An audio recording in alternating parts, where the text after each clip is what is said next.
Hello guys, rhythm law में आपका स्वागत है और स्वागत है हैशटैग डेली 5 मिनट्स में। फ्रेंड्स, आज हम बात करेंगे बिहार पीसीएसजे प्री के लिए कॉमर्शियल लॉ की। फर्स्ट क्वेश्चन है, part delivery is related to section 45, 46, 47 या 48। फ्रेंड्स, पार्ट डिलीवरी बताया गया है सेक्शन 48 में। फ्रेंड्स, ये चारों सेक्शन इंपॉर्टेंट है, इन चारों में क्या है आप याद रखिएगा, वेरी वेरी इंपॉर्टेंट है। नेक्स्ट क्वेश्चन है, how many meetings of the share holders of A company in a year is essential. Company के शेयर होल्डर की एक साल में कितनी मीटिंग इसेंशियल है? 4, 1, 3 या नॉट एक्सप्रेस्ड। फ्रेंड्स, का करेक्ट आंसर होगा सेकंड, 1 मीटिंग। नेक्स्ट क्वेश्चन है, the mode of determining the existence of partnership has been laid down in.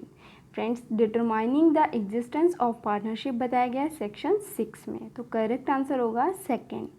Next question है, when the holder of cheque receives information from the bank that the check has been dishonored, he should make a demand by giving a notice in writing to the drawer of the check for payment of the money.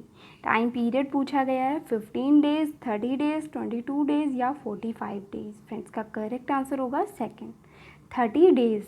Next question है, where a partner becomes insolvent, he ceases to be partner in the firm. First, on the date on which he declares himself as insolvent.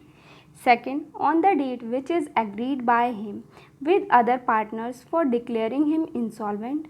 Third, on the date on which order of adjudication is made. Fourth, none of the above. Friends, का correct answer होगा third, on the date on which order of the adjudication is made. Next question है, a small company may be one whose turnover as its last profit and loss account did not exceed of such higher amount as may be prescribed, which cannot be more than. First है 2 करोड़, 10 करोड़, 2 करोड़, 50 करोड़, 2, 20 करोड़, 5 और 50 crore. Friends, का correct answer होगा third, 2 crore और not more than 20 crore. Next question है, liability of the directors of a public company is towards share holder of the company, public, government या company law board. Friends, जो liability of directors होती है public company में वो होती है share holder of the company के लिए। नेक्स्ट क्वेश्चन है, which of the following is most essential for a company. First, memorandum of association, share capital, prospectus या सर्टिफिकेट ऑफ इनकॉर्पोरेशन। फ्रेंड्स, इसका करेक्ट आंसर होगा फोर्थ, क्योंकि certificate of incorporation के बिना company exist ही नहीं करती है। नेक्स्ट क्वेश्चन है, the term goodwill is a thing easy to describe but very difficult to define. ये किसने स्टेट किया, इसने कहा है? Lord Herschell, William Hasting, Macnaghten या एल्डन। फ्रेंड्स, इसका करेक्ट आंसर है थर्ड, मैकनॉटन ने कहा है। फ्रेंड्स, एक चीज़ और, आईपीसी के कौन से सेक्शन में मैकनॉटन्स रूल है ये आप हमें कमेंट बॉक्स में बताइए, इंपॉर्टेंट क्वेश्चन है वो भी। नेक्स्ट क्वेश्चन है, the meaning of the term caveat emptor is.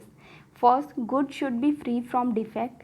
Second, ownership of the good passes after sale. Third, let the buyer be aware. Fourth, none of the above. इसका correct answer होगा third, buyer be aware, caveat emptor. Very very important है, बहुत बार पूछा जा चुका है। Next अब हम बात करते हैं फ्रेंड्स जीएस की। रेगुलेटिंग एक्ट 1773, 1784 और 1786 हम देख चुके थे। आज हम बात करेंगे 1813 की। इसमें क्या हुआ था, for the first time provision for education of Indian spend 1 lakh rupee per year. Very very important है गाइज, याद रखिए। 1813 के चार्टर एक्ट से आया था। नेक्स्ट यहाँ इंपॉर्टेंट एक चीज़ और है कि कंपनी की monopoly, ended the companies monopoly over trade. And की गई थी कंपनी की मोनोपोली, लेकिन although the monopoly in trade off T with China continue रही थी। नेक्स्ट अब हम बात कर लेते हैं फ्रेंड्स चार्टर एक्ट 1833 की, ये भी इम्पॉर्टेंट है। फ्रेंड्स, पहले गवर्नर जनरल ऑफ बंगाल थे वॉरेन हेस्टिंग, और जो गवर्नर जनरल ऑफ बंगाल थे उनको गवर्नर जनरल ऑफ इंडिया बोला जाने लगा था, गवर्नर जनरल ऑफ इंडिया बना दिया था। और जो गवर्नर जनरल ऑफ बंगाल थे वो थे वॉरेन हेस्टिंग, और governor general of India Lord William Bentinck थे। फ्रेंड्स दोनों याद रखिए, दोनों अलग अलग हैं। बंगाल की बात करते हैं तो वॉरेन हेस्टिंग, और इंडिया के लिए governor general of India William Bentinck थे। नेक्स्ट एक चीज़ और थी कि सिविल और मिलिट्री दोनों powers governor general of India में वेस्ट कर दी गई थी।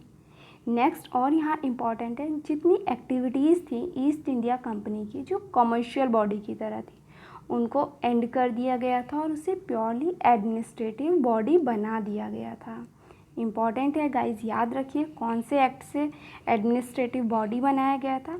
और लीगल मेंबर गवर्नर जनरल के एग्जीक्यूटिव काउंसिल में इंक्लूड किए गए थे, और फर्स्ट जो लीगल मेंबर थे वो थे मैकाले। फ्रेंड्स याद रखिएगा, इंपॉर्टेंट है। And continue your study. कल फिर मिलते हैं इंपॉर्टेंट क्वेश्चन के साथ। Thank you guys, bye bye. Share with all.